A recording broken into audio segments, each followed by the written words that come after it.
Buenos días chicos, sean bienvenidos. Mi nombre es David Ferreira, soy estudiante de medicina y en el día de hoy trataremos el tema relacionado con el manejo de las meningitis bacterianas. En el canal hemos decidido empezar con una serie de videos de temas relacionados con medicina interna. En cada uno de estos encontrarán en la parte inferior, en la caja de descripción, el link de las diapositivas que utilizamos para hacer la presentación. Entonces, no siendo más, entremos en materia. De manera inicial es importante resaltar que el manejo rápido en los pacientes con meningitis bacteriana ha demostrado ser un factor clave, un factor predictor para el buen pronóstico de los mismos. En las guías normalmente se describe que tenemos un lapso de 60 minutos luego de que el paciente llegue con la sintomatología meningea característica para iniciar el abordaje terapéutico en estos tipos de pacientes. Además de esto, en segundo lugar, tenemos que la vía de administración ideal en los pacientes con meningitis bacteriana es la vía intravenosa, teniendo en cuenta la alta biodisponibilidad que tiene esta vía y por ende la facilidad que tenemos para alcanzar los objetivos terapéuticos que tengamos en nuestros pacientes. Y por último, en tercer lugar, tenemos el contexto de la infección. A nosotros como médicos el contexto de la infección nos va a guiar hacia los diferentes tipos de agentes etiológicos los cuales pueden estar causando la infección. No es lo mismo un paciente que venga con una meningitis adquirida en la comunidad que un paciente que tenga una meningitis adquirida de manera intrahospitalaria. Entonces, después de mencionar esto, es importante que demos paso al concepto denominado tratamiento empírico. El tratamiento empírico no es más que ese tratamiento que empezamos como médicos antes de tener los resultados de los hemocultivos o los cultivos de líquido cefalorraquídeo. En la parte izquierda de sus pantallas, entonces, iniciaremos hablando acerca del abordaje en los pacientes que tengan una meningitis adquirida en la comunidad. De manera inicial, los pacientes que tienen una meningitis adquirida en la comunidad normalmente responden sus infecciones a agentes etiológicos como son la Neisseria meningitidis y el Streptococcus pneumoniae. En estos tipos de pacientes, el abordaje de primera línea se basa en cefalosporinas tanto de tercera como cuarta generación, teniendo en cuenta que las cefalosporinas de cuarta generación tienen un espectro mucho más amplio que los de tercera. En las de tercera resaltamos la ceftriaxona y en las de cuarta resaltamos la cefepima. La vancomicina también ha demostrado ser efectiva en este tipo de pacientes, la dexametasona, que tiene una relación con la disminución en la producción del factor de necrosis tumoral por parte de los macrófagos, lo cual disminuye claramente la inflamación y el edema derivado de este tipo de procesos bacterianos. Y el aciclovir. El aciclovir en relación con que la mayoría de las meningitis bacterianas se les hace un diagnóstico diferencial con una meningitis viral, ¿ya? Sobre todo las que están relacionadas con infecciones por el virus del herpes simple. Ahora bien, los medicamentos que son de segunda línea se le dan normalmente a pacientes que tienen algún tipo de...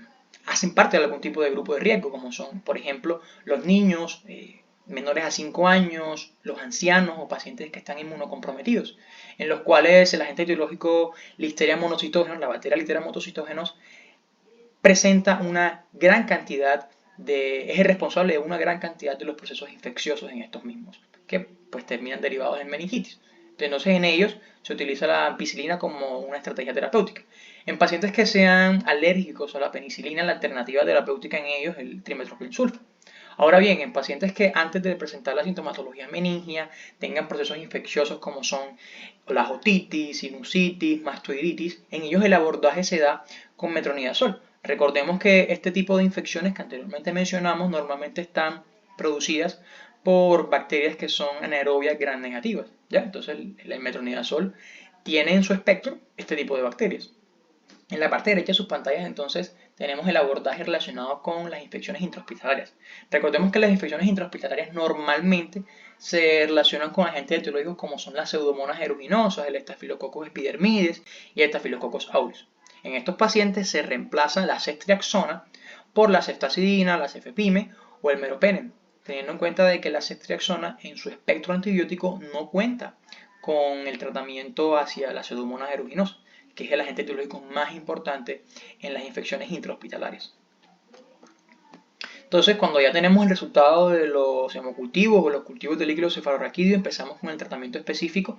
A resaltar de esta diapositiva, tenemos que la mayoría de los agentes etiológicos responden a las penicilinas, ampicilinas o ceftriaxona, teniendo algunas excepciones como son los neumococos que tienen una resistencia intermedia a las penicilinas. Normalmente se combinan las penicilinas o con ceftriaxona o se reemplaza simplemente el tratamiento, y en pacientes que tengan una resistencia alta a las penicilinas se reemplaza las penicilinas por un tratamiento combinado con ceftriaxona más vancomicina.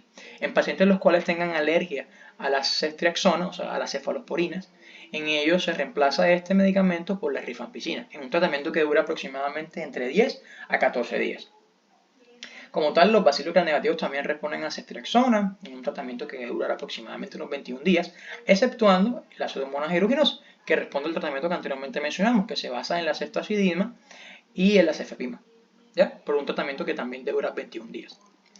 Ahora bien, de aquí es importante resaltar que la Listeria monocitógenas, luego de que es confirmado como el agente etiológico de la meningitis, debe combinarse en su tratamiento la ampicilina que anteriormente mencionamos con la gentamicina, en un tratamiento que dura aproximadamente 21 días. Ahora bien, en el abordaje que se le hace a los pacientes que presentan edema cerebral derivado de las meningitis bacterianas, es importante que resaltemos el uso de la hiperventilación que produce una vasoconstricción refleja, lo cual mejora en estos tipos de pacientes sus condiciones de edema cerebral. También la posición de la cabeza, normalmente la posición del cuello entre una inclinación de 33 a 45 grados, facilita el drenaje ventricular del líquido cefalorraquídeo. El uso de agentes osmóticos como son el manitol ha demostrado aumentar la presión de perfusión intracraneal, lo que termina por producir de manera refleja una vasoconstricción que termina ayudando al paciente en el proceso de hematoso derivado de la infección. El uso de la dexametasona, como anteriormente mencionamos, también se relaciona con una disminución en la producción de factores relacionados con la inflamación, lo cual mejora al paciente con edema. Este también mejora la integridad de la barrera hematoencefálica. Bueno, aquí es importante resaltar lo que encontramos en la parte izquierda de la diapositiva, que son los diferentes tipos de mecanismos que van a producir el edema cerebral. Recordemos que el edema cerebral que está relacionado con las infecciones es el edema vasogénico, en el cual hay un compromiso completo de la barrera hematoencefálica, y es de este compromiso del cual se deriva como tal el proceso edematoso relacionado pues con la infección. Y por último tenemos la profilaxis. La profilaxis en este tipo de pacientes tiene una alta efectividad del 90 al 95% y se le da a pacientes que hayan tenido un contacto cercano con pacientes infectados, como son personas que compartan vivienda con el paciente infectado, pacientes que hayan intercambiado fluidos, como puede ser la saliva con un paciente infectado, y viajeros que hayan compartido más de 8 horas con algún tipo de paciente infectado. Normalmente tenemos una ventana de 24 horas luego de la exposición para iniciar el tratamiento profiláctico en este tipo de pacientes. Y el tratamiento profiláctico se basa en la rifampicina en pacientes menores a un mes, la cual se da a dosis de 5 miligramos por kilogramo de peso cada 12 horas durante 2 días. El tratamiento se duplica en pacientes que sean mayores a un mes, y en pacientes que sean adultos pues se da un tratamiento basado en 600 miligramos cada 12 horas durante 2 días en este tipo de pacientes. Hay otras estrategias terapéuticas como puede ser la ceftriaxona, que en niños menores a 15 años se da una dosis de 125 miligramos, única dosis intramuscular, y en los pacientes adultos pues se duplica la dosis, siendo 250 miligramos a única dosis también de manera intramuscular. Entonces esto sería todo, espero que haya sido de su provecho. Continuaremos en las siguientes semanas con los diferentes tipos de videos relacionados con temas de medicina interna.